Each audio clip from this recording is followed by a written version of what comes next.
Aligiano on the mix. ọpẹ́ la mú wá fọ̀bọ́ lóhun tó ṣẹ̀dá àyànfẹ́ tó sì dá lọ́lá. ọmọ Bọ́lájí Aláàjì Abubakar Ògúnléndé làwa kí. congratulations ijó ọpẹ́ rẹ̀ dàpọ̀ lọ́hùn ní kò lè lọ́dún. à ń bẹ lọ́hùn kó má fẹ́ yí ṣòpin ìlàlí àmọ́ mi fún Bọ́lájí yọ. mẹ́kún tó jìjì sá mi tán kọ́lọ́hún jẹ́ kó pẹ́ láyé. ọpẹ́ la mú wá fọ̀bọ́ lóhun tó ṣẹ̀dá àyànfẹ́ tó sì dá lọ́lá. ọmọ Bọ́lájí Aláàjì Abubakar Ògúnléndé làwa kí. congratulations ijó ọpẹ́ rẹ̀ dàpọ̀ lọ́hùn ní kò lè lọ́dún. à ń bẹ lọ́hùn kó má fẹ́ yí ṣòpin ìlàlí àmọ́ mi fún Bọ́lájí.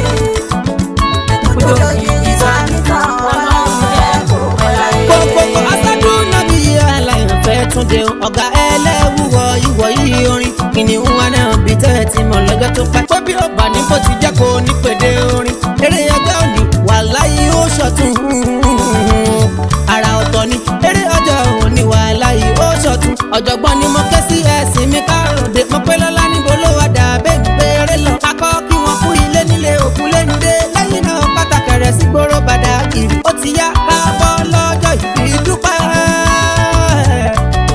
ó ti yá káàbọ̀ lọ́jọ́ ìbí dúpẹ́ àrídùnnú wa ní Aláàjì Abubakar ọmọ Bọ́lájí ọlọ́wọ́ rẹ̀ àfúnni tó ṣe fúnilé tó sì tún ṣe fàlejò. congratulations mẹ́kún tó ju jìzà mi tán happy birthday to you èyí ò ní já ṣe mọ́. ọpẹ́ la mú wá fọ̀bọ́ lóhun tó ṣẹ̀dá àyànfẹ́ tó sì dá lọ́lá. ọmọ Bọ́lájí Aláàjì Abubakar Ògúnléndé làwa kí. congratulations ijó ọpẹ́ rẹ̀ dàpọ̀ lọ́hùn ní kò lè lọ́dún. à ń bẹ lọ́hùn kó má fẹ́ yí ṣòpin ìlàlí àmọ́ mi fún Bọ́lájí.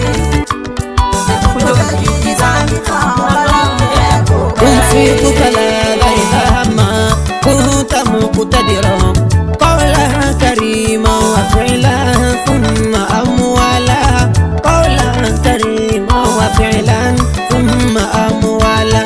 dábàá wá sáyé ṣe ló ń lọ́jọ́ March 23 lọ́jọ́ abíyẹ adúpẹ́ fún Olúwa kó ti já sọ́pẹ́ jòjò ló ọjọ́ sì dàgbà ó tún lé lọ́dún hamdan bẹ́ẹ̀ lórí ń pọ̀ sí CEO Rack Development Foundation alátìlẹ́yìn adini Badagry Central Mosque patron Badagry Women Development Forum president SMP 53 2020 Lagos Business School Bọ́lájí ń fowó tó ní ìṣayé lóore scholarships fún àwọn ọmọ yunifásitì borehole project sí community medical support àti health initiatives empowerment and business support fún gbogbo youth ilé tó kó Badagry annual Christmas party fáwọn ọmọ wẹ́wẹ́ palliative for over 5,000 households Bọ́lájí olóore happy birthday nukun dídó gbẹ̀tọ́ lè tọ́ gba ọdún kan àmín.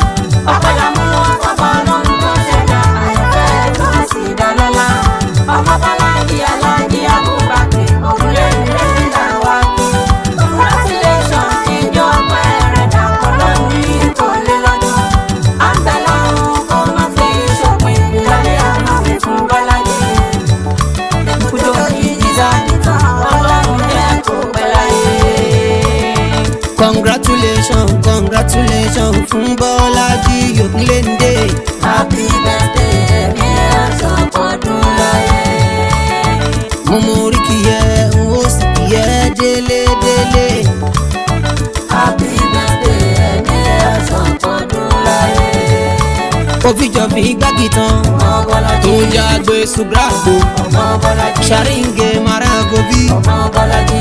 médèyẹra wẹ́gbó ọmọ Bọ́lájí. wẹ́gbó mi tó yẹra ọmọ Bọ́lájí. àjàgbẹ́ àjàwà ọmọ Bọ́lájí. àjànà pátá nọyàví ọmọ Bọ́lájí. ètẹ̀ǹgbẹ́ mẹ́nilẹ̀ dọ́wà ọmọ Bọ́lájí. nùnà mẹ́tọ́ àlọ́hùntọ́ ọmọ Bọ́lájí. congratulations ọmọ Bọ́lájí. ìgbà ọdún kan ọmọ Bọ́lájí. Metro TV ló ní kí ẹ o ọmọ Bọ́lájí. àlékún ọlá àtòwò ọmọ Bọ́lájí. ẹ̀mí gígùn pẹ̀lú àlàáfíà o. ọmọ Bọ́lájí. happy birthday ọmọ Bọ́lájí. long life and prosperity ọmọ Bọ́lájí. congratulations òpè fọdé wèrò pọ̀.